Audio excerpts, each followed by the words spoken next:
Bharat New Zealand మధ్య జరుగుతున్న తొలి టీ20లో టీమిండియా భారీ స్కోర్ చేసింది.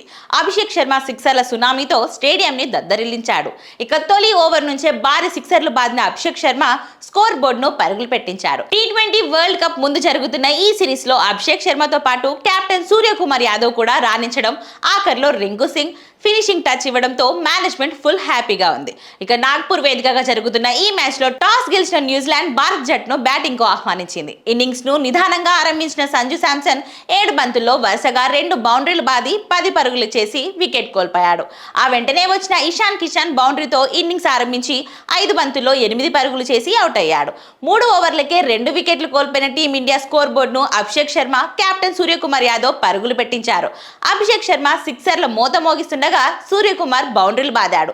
కేవలం 22 బంతుల్లోనే హాఫ్ సెంచరీ పూర్తి చేసిన అభిషేక్ శర్మ న్యూజిలాండ్ పై అతి తక్కువ బంతుల్లో 50 పరుగులు చేసిన ఆటగాడిగా రికార్డు సృష్టించాడు.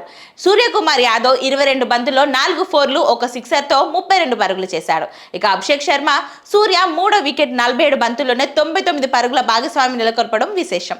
35 బంతులు ఆడిన అభిషేక్ శర్మ 5 ఫోర్లు, 8 సిక్సర్లతో 84 పరుగులు చేసి సెంచరీ చేసే అవకాశాన్ని కోల్పోయాడు. అభిషేక్ శర్మ క్రీజ్ లో ఉన్నంతసేపు ఓవర్ కి 12 పరుగులు ఉన్న రన్ రేట్ ఆ తర్వాత పడిపోయింది. అభిషేక్ శర్మ అవుట్ అయ్యే సమయానికి కేవలం 12 ఓవర్లలోనే భారత్ 149 పరుగులు చేసింది. శివం దూబే 4 బంతుల్లోనే 9 పరుగులతో బౌలర్ కి ఈజీ క్యాచ్ ఇచ్చి పెవిలియన్ బాట పెట్టాడు. 16 బంతుల్లో 3 ఫోర్లు, 1 సిక్సర్ తో 25 పరుగులు చేసిన హార్దిక్ సిక్సర్ కి ప్రయత్నించి బౌండరీ లైన్ వద్ద వికెట్ కోల్పోయాడు. ఇక రింకు సింగ్ 20 బంతుల్లో 4 ఫోర్లు, 3 సిక్సర్లతో 44 పరుగులతో నాట్అవుట్ గా నిలిచాడు.